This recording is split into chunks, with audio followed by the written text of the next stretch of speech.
BBA, BCA, BCom computer కోర్సులో 100% placement లభించే ఏకైక డిగ్రీ కాలేజ్ కూకట్పల్లిలోని I3 degree college 8367215215. Madhya Pradesh state capital Bhopal global investor సమ్మిట్లో అనూహ్య సంఘటన చోటు చేసుకుంది.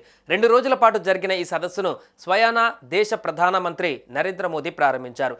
దీనికి దేశ విదేశాల నుంచి పెద్ద ఎత్తున ఇన్వెస్టర్స్ హాజరై లక్షల కోట్ల మేర పెట్టుబడులను ప్రకటించారు. అయితే ఈ సమ్మిట్లో సామాన్య ప్రజల కోసం చేసిన ఏర్పాట్లు మాత్రం అరకొరగా ఉన్నాయి. ఈ సదస్సుకు వచ్చిన సామాన్యులు భోజన ప్లేట్ల కోసం కొట్లాడుకుంటున్న వీడియోస్ ప్రస్తుతం సోషల్ మీడియాలో వైరల్గా మారాయి. ఈ కార్యక్రమానికి పెద్ద సంఖ్యలో ఇన్వెస్టర్స్ హాజరయ్యారు. అయితే సరైన సౌకర్యాలు లేకపోవడంతో భోజన సమయంలో వారంతా ప్లేట్ల కోసం పోటీపడ్డారు. దీంతో కొన్ని ప్లేట్లు కింద పడి పగిలిపోయాయి. ఈ సీన్ పైన ప్రతిపక్షాలు విమర్శలు గుప్పిస్తున్నాయి. ప్రపంచ స్థాయి సదస్సులో ఇలాంటి ఏర్పాట్లు బాధాకరమంటూ విరుచుకుపడుతున్నాయి. ఫిబ్రవరి 24, 25 తేదీలలో ఈ ఇన్వెస్టర్ల సదస్సు జరిగింది. ఇందులో తమ రాష్ట్రంలో 26.61 లక్షల కోట్లకు పైగా పెట్టుబడులకు ఒప్పందాలు కుదిరినట్లు మధ్యప్రదేశ్ సీఎం మోహన్ యాదవ్ ప్రకటించారు. ఈ ప్రతిపాదిత ఒప్పందాలు అమలైతే మధ్యప్రదేశ్లో 17.3 లక్షల ఉపాధి అవకాశాలు సృష్టించవచ్చని అన్నారు.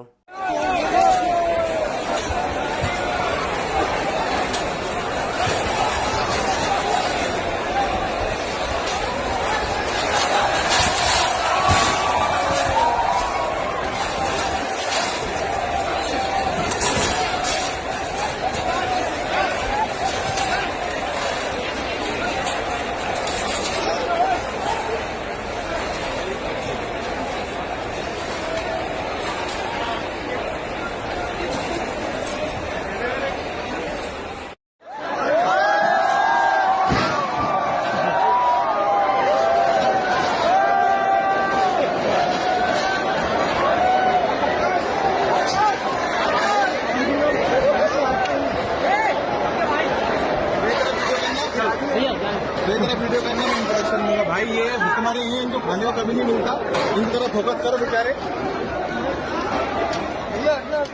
సుమన్ టీవీలో మీ పర్సనల్ అండ్ బిజినెస్ ప్రమోషన్స్ కోసం కింది నెంబర్కి కాంటాక్ట్ చేయండి.